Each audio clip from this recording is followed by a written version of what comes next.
In this film, we're going to discuss radiation. Some of the heat from a hot object, like this iron ball, is transferred to the surroundings by radiation.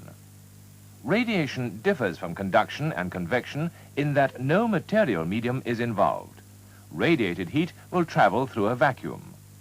The radiation cannot be seen, but can be felt.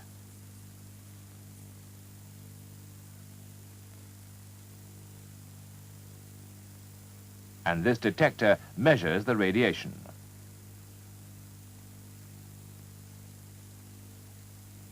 Radiated heat can also be detected photographically using film sensitive to infrared rays.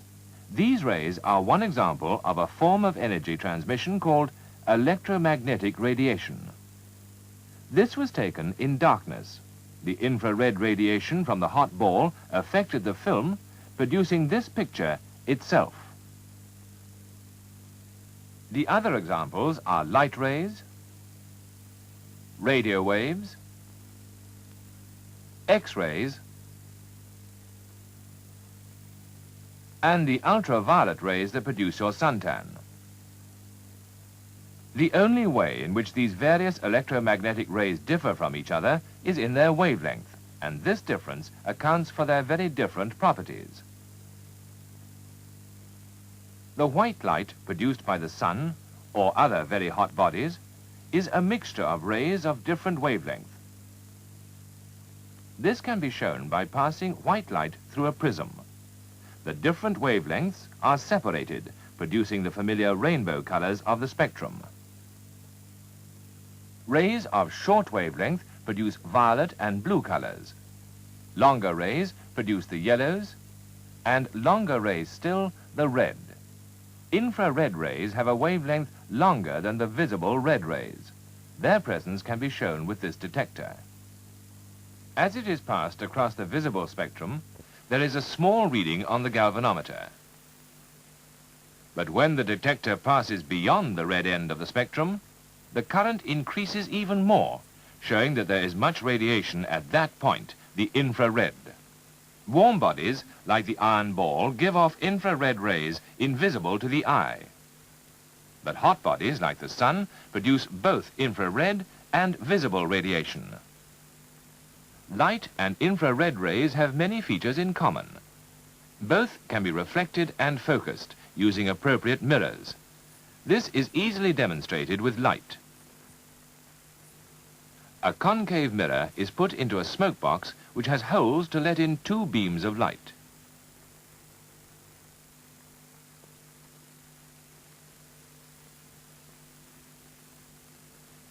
The candle produces smoke to make the beams visible. The beams projected onto the mirror parallel to each other are reflected and meet in front of it. Infrared rays can be focused in the same way. And this has practical application in the solar furnace. A mirror focuses the rays of the sun at a point in front of it.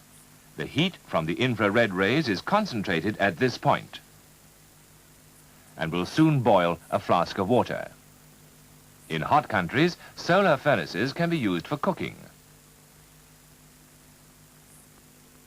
Much larger furnaces are used in industry to test heat-resistant materials and to produce power for the machinery. Mirrors are, in fact, among the best reflectors of radiation. But other surfaces reflect to varying degrees. They also absorb radiation. Bright, shiny surfaces reflect more radiation than they absorb. And dark, matte surfaces absorb more than they reflect. The same applies with infrared rays. This is shown by a simple experiment. Both these flasks contain air, and the level of the liquid in the U-tubes will alter when the flasks are heated by the source of heat. After a few minutes, the liquid in the U-tubes has moved, and that in the U-tube of the black flask has moved more than that of the white flask. This is because the dark surface absorbs the heat more rapidly than the light one. This fact is used in the design of petrol storage tanks, which are brightly polished to reduce their heat absorption. Some buildings have light aluminium roofs for the same reason. Different surfaces not only absorb heat differently, they also radiate differently. These two teapots will show this. Both contain the same quantity of water at the same temperature. The detector, placed near the teapots, will give an indication of the heat radiated by each one. The black pot gives a higher reading than the white one. It is a better radiator. This is confirmed later by the fact that the water in the black pot cools faster than that in the white pot. Another way to compare the radiating properties of different surfaces is to use a Leslie's cube. This is hollow, and each of its vertical walls has a different surface, one shiny, one rough, one light, and one dark.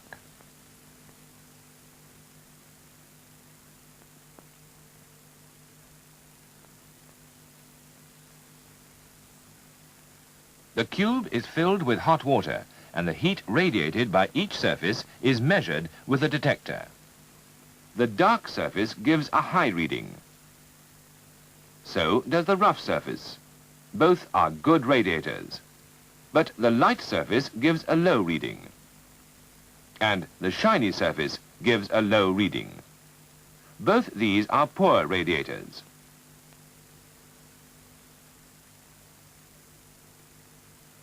So we can summarize that dark, rough surfaces are poor reflectors, but good absorbers and good radiators, whereas light and shiny surfaces are good reflectors, but poor absorbers and poor radiators.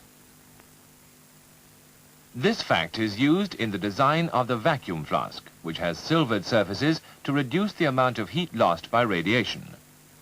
In addition, the vacuum between the double walls of the flask reduces heat loss by conduction or convection, since both require the presence of a material medium.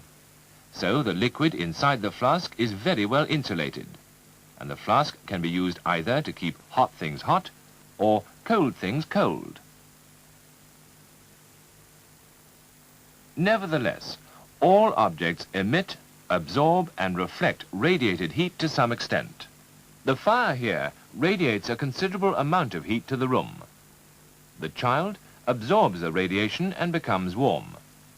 The furniture also absorbs the radiation, and so do the walls. In fact, all the objects in the room. But these objects don't go on getting hotter indefinitely, because at the same time, they all re-radiate some of the energy they have absorbed. Their temperature rises until a point is reached when they re-radiate the energy as fast as they absorb it. The two processes balance. They then remain at that temperature until the fire is switched off. When that happens, they radiate their energy faster than they absorb new energy, so they cool. This happens with the Earth. During the day, the Earth absorbs the sun's radiation and becomes warm. At night, it re-radiates its stored energy to the atmosphere and becomes cool.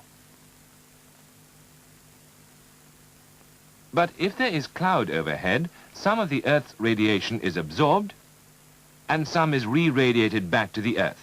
So clouds act as a blanket at night and help to keep the Earth warm. The spread of the sun's radiation over the Earth's surface determines the climate. Because of the curvature of the Earth, a beam of sunlight at the poles is spread over a large area. At the equator, a similar beam is concentrated on a much smaller area. So at the poles there is always ice and snow, and at the equator conditions are tropical.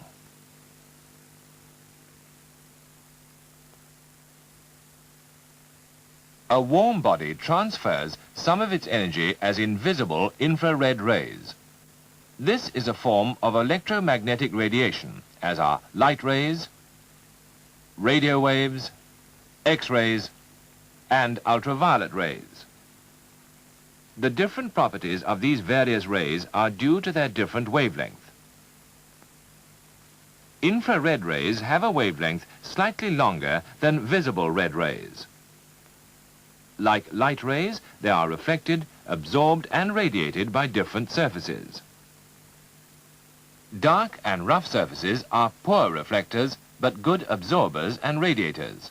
Light and shiny surfaces are good reflectors but poor absorbers and radiators.